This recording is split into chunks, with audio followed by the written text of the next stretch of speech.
I've been in the industry for maybe a little bit longer than you, Alex, and I was involved in the world's largest chain of cosmetic clinics when it was really small, called Laser Clinics Australia. And you're talking about hand over fist money. It was akin in some ways to like the Wolf of Wall Street kind of story. Like, it was just insane. You know, the businesses were growing so quickly, the amount of money that was being made, you couldn't spend it faster than you were making it. And it was just the Wild West. Anything went. It was pretty crazy. It was. And back then, it really was the Wild West and I could tell at that point that it wasn't sustainable, and that initial iteration of med spas was just out of control because it wasn't. We had a couple big chains in the States as well, and it was so clear that they didn't understand that they were operating as medical facilities. They were providing medical treatment. And so they were so blatantly, unintentionally, unwittingly, but they were blatantly violating some very basic common medical regulations. And it was just a matter of time before somebody started to pick up on that. And so they did. And fortunately and unfortunately, when the Great Recession here happened and a bunch of things went south around 2008, 2009, that shut down a lot of businesses. But at the same time, it seemed like some of the regulators were getting wise to it.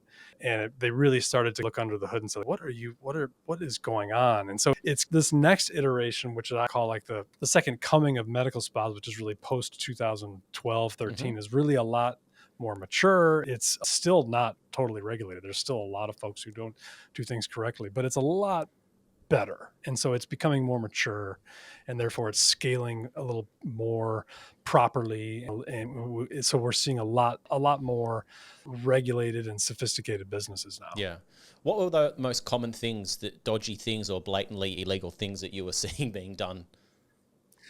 Yeah. You know what? It's interesting, guys, because it's not like I really break it into two buckets, because there's the truly dodgy side, which we still see now today. Yeah.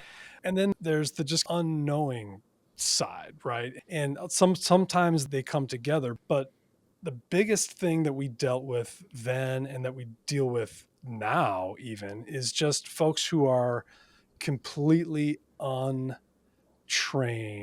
who are coming into the industry thinking that this is just an easy money grab. And they're going to do something because it's a cash profitable business and it's a sales and marketing play for them. And they don't understand the fact that we are dealing with patient safety and patient care. And so they really come at it without any sort of training, and they buy product from disreputable sources, and they're doing things that they just really shouldn't be doing on the surface.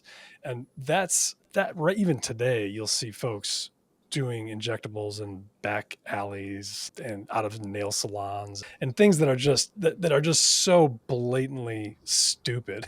And they give us all a bad name. Those are the real true dodgy incidents that we're really trying to fight as an industry. It's the major thing it's a massive pain in our ass right now, because they make it worse for all of us.